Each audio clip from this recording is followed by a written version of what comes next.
Selamat datang di Weekly Monolog Hiroaki Kato, konten di mana aku ceritain kegiatan-kegiatanku dalam satu minggu. Main topik minggu ini adalah seperti kalian bisa lihat pakai jersey ini, pertandingan Indonesia lawan Bahrain. Langsung aja, mari kita mulai dari tanggal 24 Maret hari Senin. Aku ikut Arina ke Senayan City Mall karena Mocha di endorse kacamata dari Blue Elephant. Blue Elephant adalah merek kacamata dari Korea.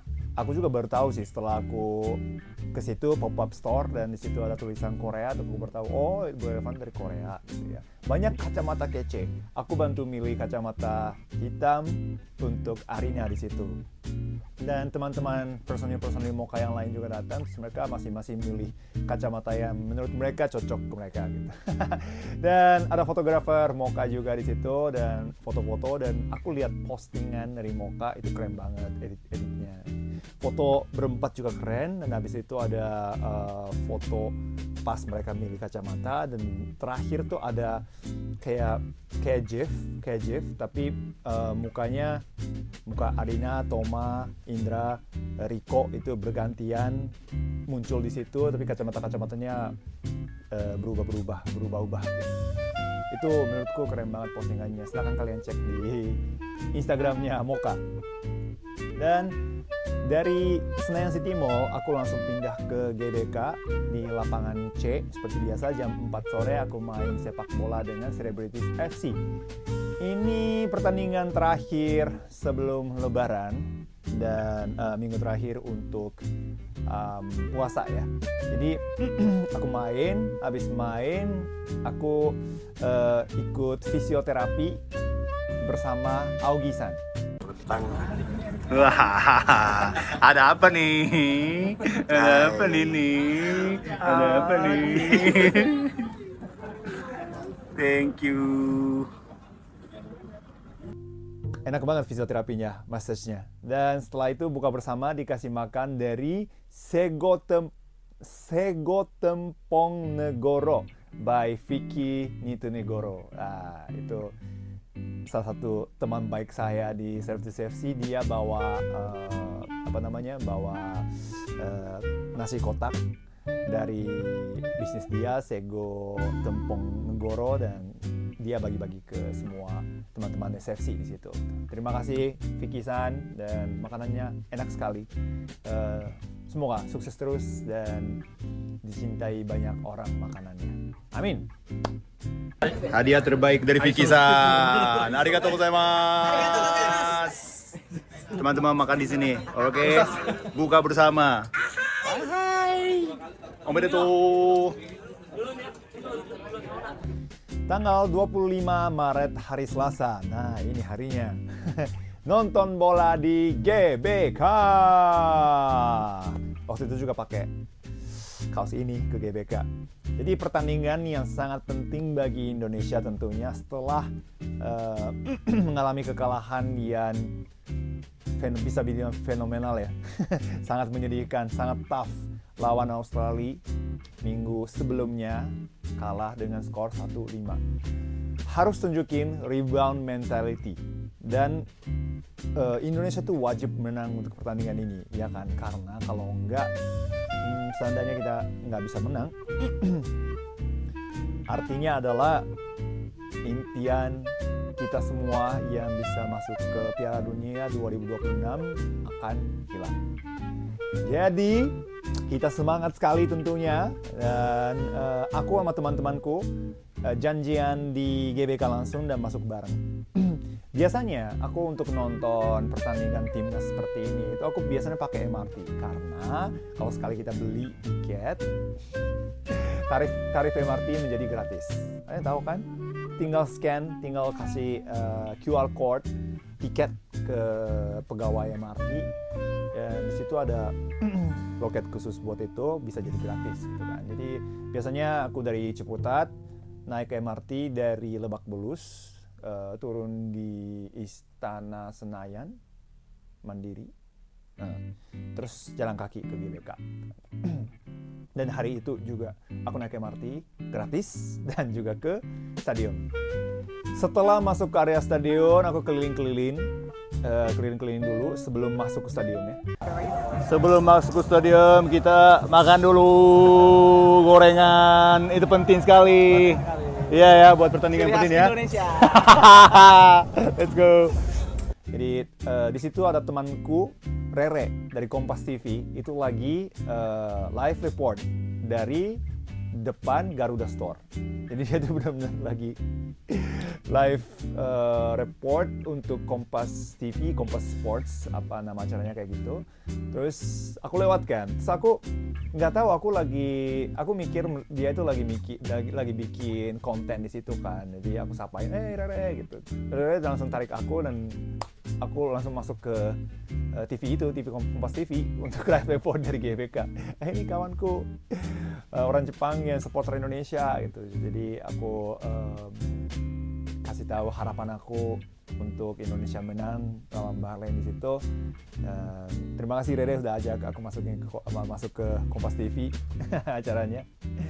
Dan setelah keliling-keliling aku bertemu juga dengan teman-teman supporter Indonesia.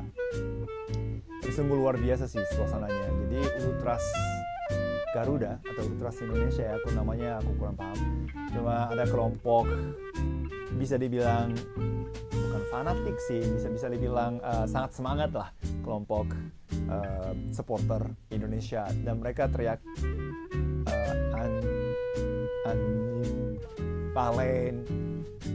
Bahrain, Tai, gitu. Kalian bisa lihat di video.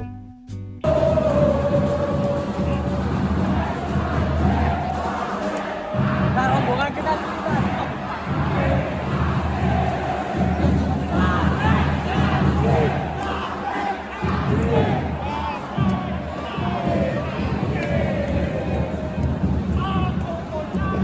Aku sungguh ya agak kaget, agak shock juga sih, tapi ya segitu semangat lah untuk mengalahkan Bahrain di situ gitu. Jadi, suasananya sungguh panas banget, sebelum pertandingan aja udah panas banget.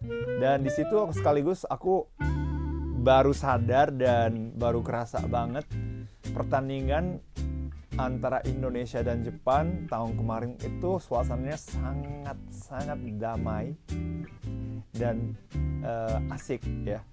Jadi waktu itu aku juga ke GBK, di mana-mana aku lihat kedua supporter Indonesia dan Jepang itu foto bersama atau ngobrol gitu. Walaupun bahasanya patah-patah ya, bahasa isyarat gitu ya. Kadang orang Jepang juga nggak bisa bahasa Inggris, orang Indonesia juga kadang nggak bisa bahasa Jepang gitu kan. Jadi tapi pokoknya suasananya sangat damai, di mana-mana ada supporter Jepang, supporter Indonesia dua-duanya gitu. Tapi kali ini aku dari pertandingannya kan mulai jam 8.30 kalau nggak salah. Dari jam 4 aku udah di sana. Satu orang pun aku nggak lihat orang yang pakai jersey Bahrain. Ya iyalah ya, suasananya sepanas gitu. Siapa yang berani pakai jersey Bahrain di GBK gitu loh. Tapi di situ aku baru sadar, wah betapa damainya pertandingan kemarin, dan hubungan kedua negara antara kedua negara Jepang dan Indonesia emang bagus banget, luar biasa gitu. Dan setelah aku masuk ke stadium, panasnya supporter itu makin tinggi, tensinya makin tinggi, makin panas gitu. Semua orang teriak-teriak di dalam. Please welcome Team Indonesia.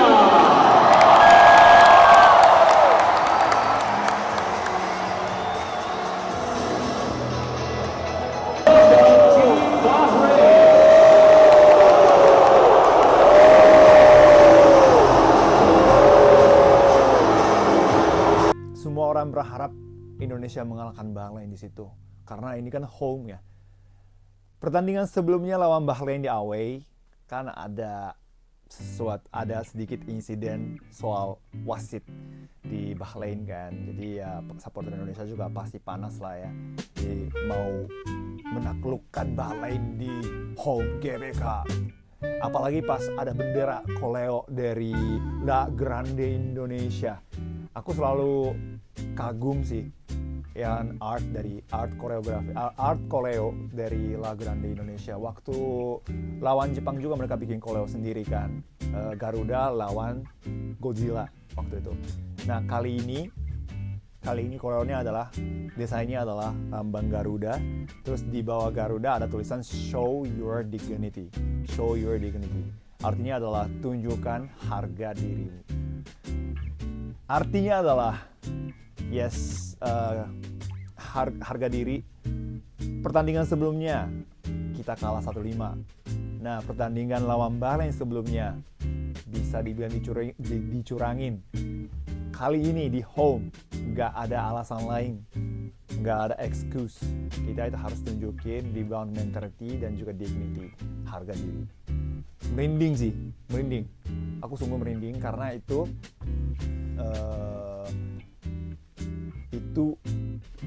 koreonya dinaikin ke stadion itu pas pemain-pemainnya masuk ke lapangan. Habis itu aku merinding banget.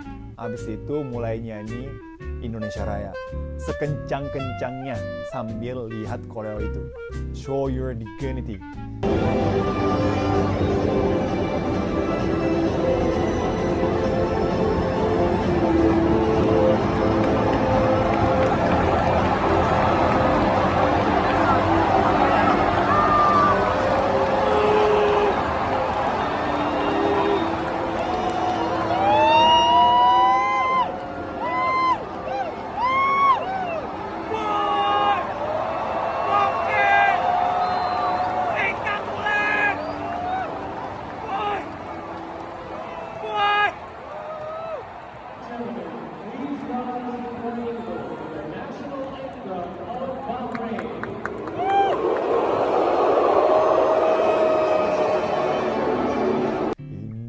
Indonesia tanah airku. Nah, aku udah upload reels yang aku nyanyi Indonesia Raya di GBK waktu itu. Jadi silakan kalian cek aja di Instagram.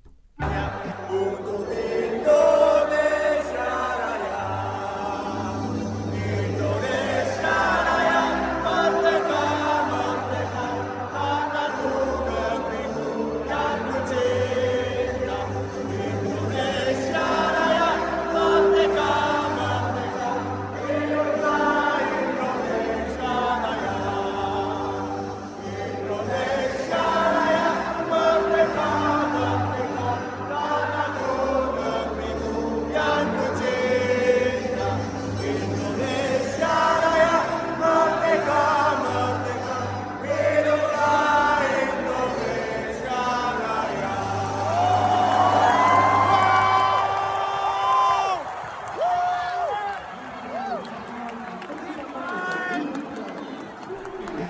Tapi sungguh luar biasa suasana di stadion. Dan selama 90 menit, suara dari supporter Indonesia nggak pernah habis, nggak pernah hilang. Waktu lawan Jepang, sungguh skornya jadi 3-0 atau 4-0 waktu ya, 3-0 ya. Sempat GBK itu sunyi sekali, atau sempat GBK hanya suara supporter Jepang doang. Tapi kali ini, di pertandingan Bahrain ini, suara tidak akan hilang, tidak pernah hilang selama 90 menit. Supporter Indonesia benar-benar dukung banget pemainnya, dan pemain-pemainnya juga sangat memperlihatkan fighting spirit-nya. Intensity sangat tinggi, luar biasa, solid, kuat. Apalagi di lini back, Ijes, Rizky Dido, sama Justin Hubner. Itu sungguh luar biasa, mereka itu mempertunjukkan fighting spirit-nya selama 90 menit.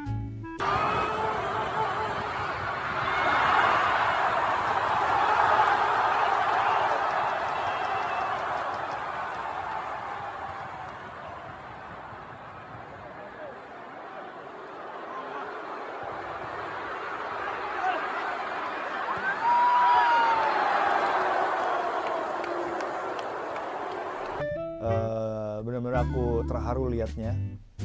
Dan juga golnya dari Ole Romeni. Suara chant berkumandang yang ole ole ole ole ole ole ole Romeni. Luar biasa, dia itu memang performanya sangat bagus, dan satu-satunya chance yang dia dapat langsung dia golin. Penting banget di tim ada striker kayak dia, teknikal dan juga bisa cetak gol. Jadi sepak bola itu memang ini salah satu PR buat timnas Jepang juga sih. Timnas Jepang itu bisa dibilang kurang strikernya kalau dibanding pemain-pemain lain yang sudah bersinar di klub-klub Eropa kayak Mitoma, Kubo dan kawan-kawan. Tapi striker doang yang masih sedikit kurang. Belum ada striker sejati yang bersinar di Liga Eropa. Jadi di situ kita semua tahu betapa pentingnya ada striker yang bisa cetak gol. Permainan, betapa bagusnya permainan pun kalau nggak bisa cetak gol, kita nggak bisa dapat 3 poin atau kita nggak bisa menang. Apalagi kita di turnamen, kita harus menang, harus butuh striker yang bisa cetak gol kayak Ole. Semoga untuk kedepannya kemampuan Ole lebih terasa lagi, dan fighting speech-nya untuk 2 laga berikutnya nanti bakal ada di bulan Juni lawan China di home GBK dan juga lawan Jepang di Osaka. Semoga Indonesia bisa tunjukin harga diri lagi, show fighting speech lagi lawan 2 negara itu. Dan kalau realistis ya, semoga masuk Indonesia peringkat 3 atau peringkat 4 supaya bisa maju ke playoff. Tapi kalau ada keajaiban, kalau misalnya Australia kalah 2 kali 2 laga berikutnya atau gimana, Saudi Arabia juga kalah kalau misalnya ya, masuk ke Indonesia masuk ke peringkat 2 itu ajaib banget. Tapi kalau itu terjadi, semua rakyat bahagia kali ya. Jadi aku berdoa terbaik untuk timnas Indonesia. Aku tetap berharap Jepang dan Indonesia maju bersama ke Piala Dunia 2026. Amin, amin, amin, amin. Ole, ole. Dan terus, ini satu lagi. Aku merinding lagi setelah pertandingan nyanyi Tanah Airku dengan jumlah penonton 69.599 orang diumumin di layar stadion. Segitu banyak orang yang mendukung timnas, pemain-pemainnya juga pemain-pemain juga pasti bahagia ya bisa main di situ, dapat dukungan dari segitu banyak supporter.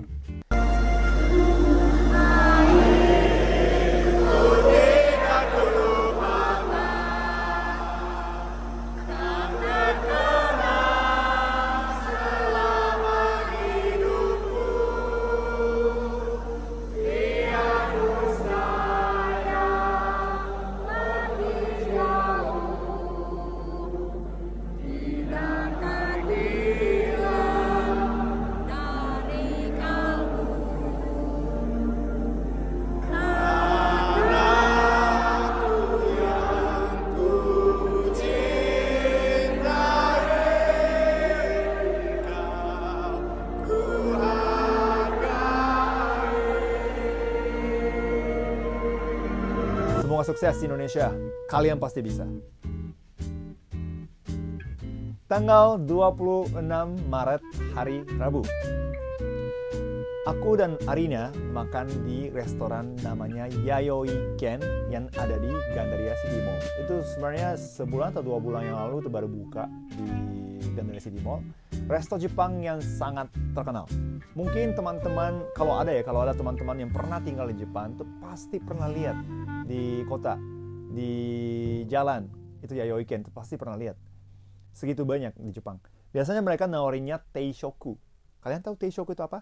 Teishoku itu adalah set menu dengan nasi, miso soup, dan 2 atau 3 lauk kecil dan 1 lauk besar. Biasanya itu dipanggil teishoku. Dan jenisnya macam-macam. Nah, kalau di Jepang, restoran Yayoi Ken itu biasanya sering ada di dalam stasiun atau dekat stasiun, kota di dekat stasiun. biasanya di situ. Jadi kita kalau lapar bisa pesan teishoku di Yayoi-ken. Salah satu ciri khas Yayoi-ken adalah nasi putihnya bisa nambah dengan gratis. Kalau di Jepang, kalau di Indonesia kayaknya sekarang udah selesai campaign itu. Waktu masih baru buka mereka gratisin nasi putih, tapi sekarang udah nggak ada lagi kayaknya.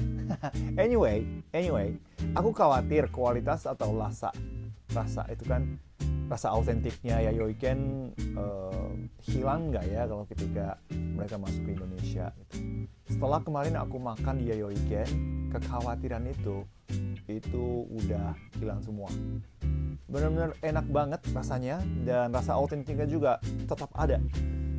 Kemarin aku pesan kimuchi hotpot teishoku. Kimuchi hotpot teishoku itu sebenarnya dari makanan Korea ya, makanan Korea. Terus Arina pesan unagi teishoku, unagi ala bulat ya. Unagi teishoku. Dan dua-duanya enak banget, tapi terutama yang unagi teishoku enak banget. Dan itu memang orang Jepang yang makan unagi teishoku Yayoi-ken di Indonesia juga tetap aja kita merasa enak banget. Kuahnya enak dan taste-nya juga pas. Biasanya kalau unagi Indonesia itu kadang-kadang aku merasa masih ada rasa lumpurnya gitu. Maksudnya kayak ada bau dikit atau lumpurnya gitu. Tapi kalau untuk unagi di Yayoi-ken itu dimasak dengan sangat bagus menurut aku. Dan harganya juga masuk akal gitu loh. Kalau kita makan unagi di tempat-tempat kalau restoran Jepang yang enak, harganya bisa sampai 400.000, 500.000 itu biasa. Tapi kalau di Yayoi-ken nggak sampai segitu harganya. Jadi silakan aja kalian pengen coba teishoku di Yayoi-ken, silakan aja mampir ke sana. Dan sebenarnya kali ini kenapa kita makan di Yayoi-ken? Karena teman aku dan Arina namanya Mr. Martin. Ya mungkin teman-teman yang pernah nonton video weekly monolog minggu sebelumnya, aku ceritain tentang charity eventnya Mr. Martin. Nah, temanku itu ya Mr. Martin yang kerjain desain dan konstruksi dalam Yayoi-ken. Mr. Martin dan juga nama perusahaan dia ya Interiorogic yang kerjain dalamnya Yayoi-ken. Jadi tempatnya sangat nyaman dan rapi juga konstruksinya. Jadi orang-orang pada kesana pasti senang lah suasananya juga. Jadi kalian silakan coba ke Yayoi-ken. Semoga cocok ke lidah kalian juga ya. Alright, tanggal 27 Maret hari Kamis, aku makan malam dengan tim Hiroaki Kato plus Genki di Shabu Hachi. Anyway, Shabu Hachi enak banget ya. Kalau aku ceritain kayak gini, aku makan terus ya. It's okay. Tim HK adalah aku dan juga dua manajer namanya Adit dan Aras. Dan hari itu aku ajak Genki juga di situ.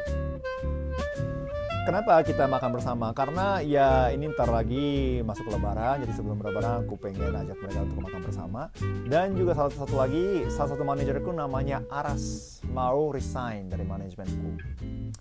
Aras sudah 7 tahun bekerja di perusahaan aku. 7 apa 8 ya? 7 apa 8? 8 kalau nggak salah.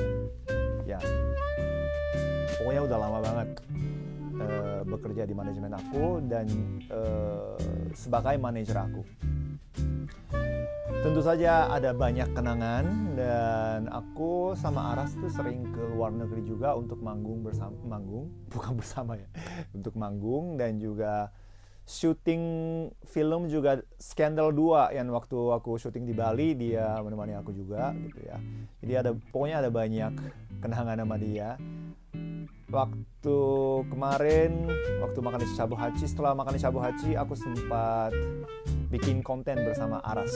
Aku interview Aras, gimana pendapat atau perasaan setelah bekerja sama dengan Hiroaki Kato 8 tahun. ada hasil interviewnya, ada videonya juga. Jadi nanti setelah aku bikin weekly monolog ini, nanti aku bakal upload ke YouTube juga. Semoga teman-teman enjoy kenangan antara aku dan Aras dan kegiatan-kegiatan kita gitu. Pokoknya terima kasih banyak atas bantuannya dan juga dedikasinya untuk Hiroaki Kato dan juga semua proyek yang ada di manajemen aku. Karena Aras sudah dapat job baru untuk nextnya, jadi semoga di tempat kerja baru juga kamu sukses terus. Aku yakin kamu pasti sukses sih karena kamu bagus sekali kinerjanya. Semoga brand yang kamu punya, Shocks dan juga Art.id, Arc ya, Shocks dan Arc, itu semoga sukses juga karena Aras bisa desain. Semoga sukses, terima kasih banyak Aras, dan detailnya adalah di video interview aku sama Aras aja ya di situ. Oke, tanggal 28 Maret hari Jumat, aku seharian di rumah dan seperti biasa jam 9 malam aku live streaming di YouTube. Tetap aja senang banget bisa ngobrol sama teman-teman penonton live streaming, bisa dibilang penonton setia karena aku bisa lihat dari username-nya YouTube hampir orang yang sama yang selalu datang ke live streaming aku. Cuman ya jumlahnya kira-kira 20 orang, nggak nyampe 30 orang. Jadi semua ke depannya aku bisa nawarin konten yang lebih menarik lagi supaya teman-teman bisa kumpul di live streaming aku lagi. Tapi terima kasih banyak teman-teman yang sering mampir ya. Ayo mari kita ngobrol lagi di live streaming berikutnya. Tanggal 29 dan juga tanggal 30 Maret aku seharian di rumah juga. Karena ini udah hampir selesai kan puasanya. Dan 29-30 itu udah mulai ada suasana-suasana lebaran gitu loh. Jadi tanggal 30 kan hari terakhir puasa kan. Jadi sekali lagi selamat ya untuk teman-teman yang sudah menjalankan puasa selama 30 hari. Selamat hari kemenangannya kalian. Semoga kalian dapat rezeki untuk kedepannya. Jaga kesehatan juga untuk kedepannya ya. Dan selamat sekali lagi omedetou gozaimasu. Dan selamat hari lebaran. Mohon maaf lahir dan batin gitu. Yes. Sekian weekly monolog minggu ini.